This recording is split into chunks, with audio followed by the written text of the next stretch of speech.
नमस्कार विद्यार्थी मित्रांनो, मी प्राध्यापक विलास यश टाले, राज्यशास्त्र विभाग, कला महाविद्यालय बुलढाणा. आज आपल्यासमोर घेऊन येत आहे इंग्लंडच्या मंत्रिमंडळाची कार्ये, powers and functions of cabinet. मागच्या तासिकेमध्ये आपण इंग्लंडच्या मंत्रिमंडळाची रचना या विषयाअंतर्गत इंग्लंडचं मंत्रिमंडळ कसं विकसित झालेलं आहे आणि कसं कार्यरत आहे याची सविस्तर माहिती अभ्यासली. आणि आज आपण याच मंत्रिमंडळाच्या कार्याबाबत विचार करणार आहोत. इंग्लंडच्या राजकीय व्यवस्थेमध्ये कार्यकारी मंडळाअंतर्गत राजा हा नाममात्र शासन प्रमुख आहे. पंतप्रधान व त्याचे मंत्रिमंडळ हे वास्तविक शासन प्रमुख म्हणून कार्यरत आहे. आणि म्हणून इंग्लंडमध्ये जे काही घडते ते सर्व राजाच्या नावाने घोषित केल्या जाते, पण खऱ्या अर्थानं ते सर्व करण्याची जबाबदारी, वास्तविक शासक म्हणून काम करण्याची सर्वस्वी जबाबदारी ही पंतप्रधान व त्याच्या मंत्रिमंडळाच्या गटावर किंवा गणावर आहे. म्हणून मंत्रिमंडळाच्या कार्याचा सखोल आढावा घेणे हे अतिशय आवश्यक आहे. यामध्ये मंत्रिमंडळाच्या कार्याचा विचार करताना इंग्लंडच्या मंत्रिमंडळाचं पहिलं महत्त्वाचं कार्य आहे ते म्हणजे राज्यकारभार विषयक धोरण ठरविणे. टू डिसाइडेड स्टेट पॉलिसी म्हणजे इंग्लंड या राज्याची पॉलिसी ठरविण्याचं महत्त्वाचं काम इंग्लंडचे पंतप्रधान आणि त्यांच्या मंत्रिमंडळामार्फत केल्या जाते. यामध्ये राष्ट्रीय, आंतरराष्ट्रीय, सामाजिक आणि आर्थिक परिस्थिती विचारात घेऊन ते धोरण ठरविणे हे अत्यंत जिकिरीचं आणि महत्त्वाचं काम की ज्यावर इंग्लंडचं भवितव्य अवलंबून आहे ते काम या मंत्रिमंडळाला करावं लागते. आणि या ठरविलेल्या धोरणाला पार्लमेंटची परवानगीसुद्धा मिळवावी लागते. जर ठरविलेलं धोरण पार्लमेंटकडून अमान्य झालं तर मंत्रिमंडळाचं अस्तित्व संपलं. कारण मंत्रिमंडळाचा कार्यकालच आपण पाहिलं की जोपर्यंत पार्लमेंटमधील हाऊस ऑफ कॉमन्स या सभागृहाचा विश्वास या मंत्रिमंडळावर आहे तोपर्यंतच या मंत्रिमंडळाचं कार्य आहे, अस्तित्व आहे. आणि म्हणून ठरविलेल्या कोणत्याही धोरणाला रीतसर पार्लमेंटची परवानगी मिळवावीच लागते. दुसरं महत्त्वाचं काम आहे धोरणाची अंमलबजावणी करणे. To execute state policy decided म्हणजे जे धोरण ठरविलेलं आहे, म्हणजे फक्त धोरण ठरवले, धोरणाला पार्लमेंटची मंजुरी मिळवली यावरच इंग्लंडच्या मंत्रिमंडळाचं कार्य थांबत नाही, तर ठरविलेल्या धोरणाची अंमलबजावणी करणे आणि ठरविलेल्या धोरणानुसार इंग्लंडच्या राज्यकारभार करणे. म्हणून कार्यकारी प्रमुख म्हणून ध्येय धोरणाची अंमलबजावणी करण्याची जबाबदारी, फक्त ध्येय धोरणाची अंमलबजावणी करण्याची जबाबदारीच नाही तर यशस्वी अंमलबजावणी करण्याची जबाबदारी ही मंत्रिमंडळाची आहे. ज्या मंत्र्याकडे जी खाती पंतप्रधानाने सोपवलेली असतील ती खाती त्या मंत्र्यांना अगदी व्यवस्थितरित्या बिनचूकपणे सांभाळावी लागतात. आणि हे आपापली खाते सांभाळत असताना इतर खात्यांना सहकार्य करणे आणि स्वतःमध्ये आणि संपूर्ण मंत्री गटांमध्ये समन्वय प्रस्थापित करण्याची भूमिकासुद्धा या मंत्र्यांना निभवावी लागते. हे सर्व करत असताना स्वतःचे जे काही मतभेद असतील ते मतभेद बाजूला ठेवावे लागतात आणि त्यामध्ये दुसऱ्याच्या खात्यात हस्तक्षेप न करता त्याला सहकार्य करायचं, त्याच्यासोबत समन्वय प्रस्थापित करायचा, त्यांना सहकार्य करून संपूर्ण मंत्रिमंडळामध्ये एकजूट आहे, आम्ही घेतलेले निर्णय हे आम्हा सर्वांना मान्य आहेत आणि आम्ही सर्वजण त्या निर्णयाच्या अंमलबजावणीसाठी प्रयत्नशील आहोत, हे महत्त्वाचं काम या मंत्री गटांना करावं लागते. तिसरं महत्त्वाचं कार्य आहे विधिविषयक कार्य, लेजिस्लेटिव्ह राईट्स ऑफ इंग्लंड्स इंग्लंड्स कॅबिनेट. यामध्ये विधिविषयक म्हणजे कायदेविषयक कार्य आहे. या कायदेविषयक कार्यामध्ये मंत्रिमंडळाच्या कामाचा व्याप हा आधुनिक राजकीय व्यवस्थांमध्ये खूपच वाढलेला दिसून येतो. यामध्ये संसदेची कार्यक्रम पत्रिका ठरविणे, संसदेचे अधिवेशन बोलावणे, बोलावलेलं अधिवेशन स्थगित करणे, चालू असलेलं अधिवेशन थांबविणे, बरखास्त करणे, अशा प्रकारची सर्व पार्लमेंटच्या अधिवेशनाची इत्थंभूत तयारी मंत्रिमंडळालाच करावी लागते. त्यानंतर पार्लमेंटमध्ये म्हणजे दोन्ही सभागृहाच्या संयुक्त अधिवेशनामध्ये राजा जो अभिभाषण करतो, त्याचं जे स्पीच आहे, त्या राजाचं स्पीच किंवा अभिभाषण तयार करण्याचं कामसुद्धा इंग्लंडच्या मंत्रिमंडळातील संबंधित मंत्र्यालाच करावं लागते. त्यानंतर प्रत्येक खात्याला घेतलेल्या निरनिराळ्या निर्णयाचे आदेशसुद्धा तयार करावे लागतात, ते आदेश काढावे लागतात. राजाच्या नावाने ते आदेशाची अंमलबजावणी किंवा घोषणासुद्धा करावी लागते. त्याचप्रमाणे ज्यावेळी इंग्लंडमध्ये पार्लमेंटचं म्हणजे संसदेचं अधिवेशन सुरू असते, त्यावेळी संसदेच्या कामकाजात स्वतःहून सहभागी व्हावं लागते. सहभागी होऊन चालत नाही. प्रत्येक मंत्र्याला अधिवेशनाच्या काळामध्ये जी माहिती संबंधित सदस्यांनी विचारलेली आहे, ती माहिती समोर पटलावर ठेवावी लागते. आपल्या खात्याबद्दल पारदर्शकता ठेवून अचूक उत्तरे म्हणजे विचारलेल्या प्रश्नांची अचूक उत्तरे या मंत्रिमंडळाच्या सदस्यांना द्यावी लागतात. यामध्ये विरोधी पक्षाने विचारलेल्या प्रश्नांना समाधानकारक उत्तर देण्याची क्षमता किंवा त्या प्रश्नांना तोंड देण्याची तयारी ज्या मंत्र्यामध्ये आहे, तोच मंत्री मंत्रिमंडळामध्ये काम करू शकतो. म्हणून बेघट यांच्या मते मंत्रिमंडळ हे कार्यकारी मंडळ व कायदे मंडळ यांच्यातील दुवा साधणारं एक महत्त्वाचं केंद्र आहे. लॉग आणि झिंक यांच्या मते सुद्धा मंत्रिमंडळाच्या कायदेविषयक कार्याचं स्वरूप जर पाहिलं तर मंत्रिमंडळ हाऊस ऑफ कॉमन्सचे नियंत्रण करते, असं अलीकडच्या काळामध्ये सिद्ध होत आहे. म्हणजे हाऊस ऑफ कॉमन्सला जी कार्य करायची आहे, ज्या कार्यांना अनुमती द्यायची आहे, त्यातील जवळपास सर्वच कार्य आज मंत्रिमंडळाचं कार्य आहे.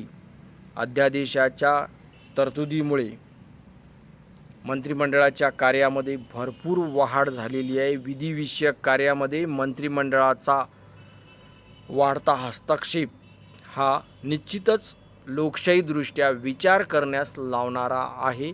त्या दृष्टिकोनातून लॉग आणि झिंक यांनी हे मत या ठिकाणी प्रसिद्ध केलं आहे. फायनान्शियल पॉवर ऑफ इंग्लंड्स कॅबिनेट म्हणजे इंग्लंडच्या मंत्रिमंडळाची आर्थिक कार्य, त्यामध्ये अंदाजपत्रक तयार करणे म्हणजे इंग्लंडच्या राजकीय व्यवस्थेचं संपूर्ण इंग्लंडचं बजेट तयार करण्याचं काम इंग्लंडच्या अर्थमंत्र्याला आणि त्यांच्या संबंधित विभागातील प्रशासकीय अधिकारी, राज्यमंत्री या सर्वांना करावं लागते. या विधेयकाचं सादरीकरणसुद्धा पार्लमेंटमध्ये मंत्रिमंडळालाच करावं लागते. अर्थविधेयकामध्ये संमत झालेल्या सर्व बाबी, त्या सर्व बाबीची अंमलबजावणीसुद्धा करण्याचं काम मंत्रिमंडळाकडूनच केल्या जात असते. त्यामध्ये मग कर लावणे असतील, कर रद्द करणे, कराचे स्वरूप बदलणे, ह्या सर्व बाबी पंतप्रधान आणि त्यांचं मंत्रिमंडळ यांना जबाबदारीने करावे लागते. त्याचप्रमाणे अडीअडचणीच्या काळात जागतिक बँक असेल किंवा इतर देश असतील किंवा विविध वित्तीय संस्था असतील, या सर्वांकडून कर्ज घेणे, देशाच्या अडीअडचणीच्या आणीबाणीच्या प्रसंगात अनेक माध्यमातून पैसा उभा करणे आणि आपल्या देशाकडे जर प्रचंड संपत्ती असेल तर इतरांना कर्ज देणे, याविषयी सुद्धा मंत्रिमंडळातील मंत्र्यांनाच काम करावं लागते. त्याचप्रमाणे इंग्लंड या देशाच्या खर्चाचं नियोजन करणं, हा खर्च चालविणे म्हणजे आय आणि व्यय यांचा ताळमेळ साधून खर्चाचं नियोजन करणे, हे सुद्धा मंत्रिगणाचे किंवा मंत्रिमंडळाचेच महत्त्वाचे आर्थिक कार्य आहे. यानंतरचं कार्य आहे न्यायविषयक कार्य, ज्युडिशियल पॉवर ऑफ इंग्लंड्स कॅबिनेट. न्यायविषयक सर्व अधिकार राजा आणि राणीला जरी असतील, परंतु त्यांचा वापर म्हणजे त्या अधिकाराचा वापर पंतप्रधान व मंत्रिमंडळाच्या सल्ल्यानेच करावा लागतो. न्यायाधीशाची नियुक्ती लॉर्ड चॅन्सेलर यांच्या सल्ल्याने राजाला जरी करावी लागत असली तरी हा लॉर्ड चॅन्सेलर मंत्रिमंडळाचा सदस्य असतो आणि मंत्रिमंडळाच्या म्हणजे पंतप्रधानाच्याच मार्गदर्शनानुसार तो न्यायाधीशाची नियुक्ती करण्याचा सल्ला राजाला देत असतो. म्हणून न्यायविषयक कार्यामध्ये सुद्धा इंग्लंडचं मंत्रिमंडळ अतिशय पॉवरफुल आहे असं म्हणता येईल. सर्वात महत्त्वाचं इंग्लंडचं परराष्ट्र संबंध विषयक कार्य हे सुद्धा फंक्शन ऑफ फॉरेन पॉलिसी, हे कार्यसुद्धा मंत्रिमंडळालाच करावं लागते. आधुनिक युग म्हणजे 21सावं शतक हे मुक्त अर्थव्यवस्थेचं शतक आहे. जागतिकीकरणाचं हे शतक आहे. सर्वच क्षेत्रामध्ये आज जगामध्ये एका राष्ट्राचा दुसऱ्या राष्ट्रासोबत संबंध येत आहे. एकमेकावर अवलंबून राहण्याची प्रवृत्ती ही दिवसेंदिवस वाढत आहे आणि त्यामुळे सर्व क्षेत्रात आदानप्रदान करणे गरजेचे आहे. देश कितीही महाशक्तिशाली असला, महासत्ता जरी असला तरी त्याला अनेक बाबींसाठी दुसऱ्या देशांवर अवलंबून राहावं लागते. अशा प्रकारची एक जागतिकीकरणाची व्यवस्था निर्माण झाल्यामुळे इतर देशासोबत करार करणे, इतर देशांमध्ये राजदूतांच्या नेमणुका करणे, आपल्या देशाचे शिष्टमंडळ इतर देशामध्ये पाठविणे, दुसऱ्या देशासोबत युद्ध जाहीर करणे, चालू असलेलं युद्ध थांबविणे, जाहीर केलेलं युद्ध पुढे ढकलणे, रद्द करणे, अशा प्रकारचे युद्धविषयक कार्यसुद्धा या मंत्रिगटालाच पंतप्रधानाच्या मार्गदर्शनानुसार करावी लागतात. आणि आंतरराष्ट्रीय संघटनाचे सदस्यत्वसुद्धा स्वीकारणे किंवा नाकारणे हे सुद्धा एक महत्त्वाचं काम अलीकडच्या काळात मंत्रिमंडळाला करावं लागत आहे. यानंतरचं कार्य आहे नेमणुका करणे, फंक्शन अबाउट अपॉइंटमेंट. म्हणजे इंग्लंडच्या राजकीय व्यवस्थेमध्ये राजकीय व्यवस्थांचे संचालन करण्याची जी जबाबदारी प्रशासकीय अधिकाऱ्यावर असते, उच्चपदस्थ अधिकाऱ्यावर असते, त्या राजकीयदृष्ट्या राजकीय व्यवस्था टिकवून ठेवणाऱ्या उच्चपदस्थ अधिकाऱ्याच्या नेमणुका निश्चित करून त्या राजाकडून घोषित करून घेण्याचं महत्त्वाचं काम सुद्धा इंग्लंडच्या मंत्रिमंडळाला पंतप्रधानाच्या मार्गदर्शनानुसार करावं लागते.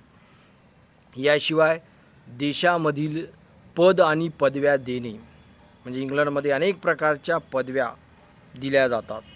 त्या पदव्या कोणाला केव्हा आणि कशा पद्धतीने द्यायच्या, म्हणजे राजाकडून त्या पदव्या कशा वितरित करायच्या, कोणाला वितरित करायच्या, कोणत्या कामासाठी कोणती पदवी द्यायची, याचा सर्व विनियोग, याचा सर्व मेळ बसविण्याचं काम नेमणुका म्हणजे अपॉइंटमेंट अबाउट अपॉइंटमेंट या शीर्षकाअंतर्गत इंग्लंडच्या मंत्रिमंडळाला करावं लागते. याशिवाय इंग्लंडच्या मंत्रिमंडळाला इतर कार्यसुद्धा करावी लागतात.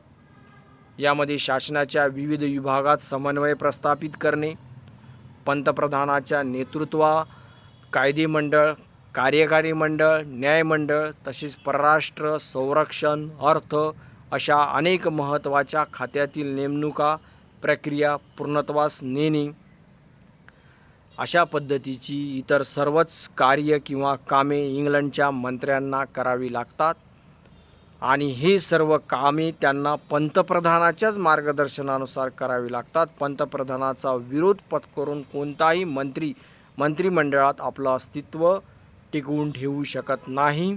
म्हणून प्रत्येक मंत्र्याला आपल्या संबंधित खात्याच्या सर्व प्रश्नांची उकल माहिती ही नित्यनियमाने पंतप्रधानासमोर ठेवावी लागते. पंतप्रधान म्हणतील त्या पद्धतीने त्या खात्याचा कारभार सांभाळण्याचं काम त्या मंत्र्यांना करावं लागते. प्राध्यापक डायसी यांच्या मतानुसार इंग्लंडचे खरे कार्य हे मंत्रिमंडळच करते आणि म्हणून पंतप्रधानाचं यश अपयश हे सुद्धा मंत्रिमंडळावर अवलंबून असते. ज्या पंतप्रधानाच्या नेतृत्वात चांगल्या मंत्र्याची टीम तयार झाली तो पंतप्रधान इंग्लंडच्या राजकारणाचा ध्रुवतारासुद्धा होऊ शकतो. इंग्लंडचं राजकारण त्या पंतप्रधानाभोवती फिरत असते.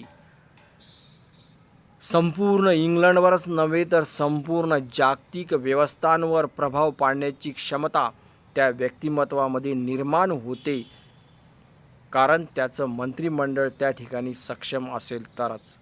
आणि जर मंत्रिमंडळातील मंत्री हे राज्यकारभाराबाबत अननुभवी असतील तर मात्र इंग्लंडच्या पंतप्रधानाला देशाचा कारभार सांभाळणे अतिशय जिकिरीचे आणि जोखमीचे होते.